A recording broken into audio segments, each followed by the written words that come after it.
I think for me, Daniel's issues with being in the military, being in service to something else for your whole adult life, and then it's gone, and he doesn't have family left around him, having to come home. I think as a man of my age, somebody who's a father, who's, you know, you're a provider, when you give and give and give to something else for so long, it was interesting to develop a character that now finds himself alone, and maybe isn't so great in relationships, or doesn't really know how to be of service when he's left without a job, a duty to something larger.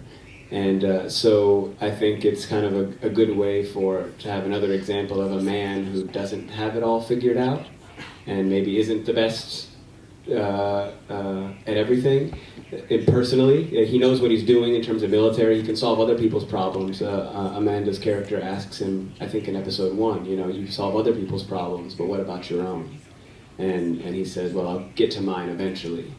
We don't know when that will be, but that was one of the more interesting parts for me, is kind of another take on masculinity. And you can beat as many people up as you want, but that doesn't really make you a man. Like, what else is there in terms of interacting with others and being able to develop and maintain relationships and, yeah, be healthy?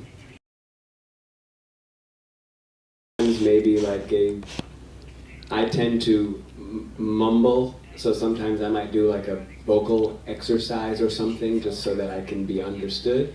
Otherwise, I write down all my lines. I usually write everything down. It helps me hold it, especially when I was having to learn another language. That just helps it become real for me, but that's about it.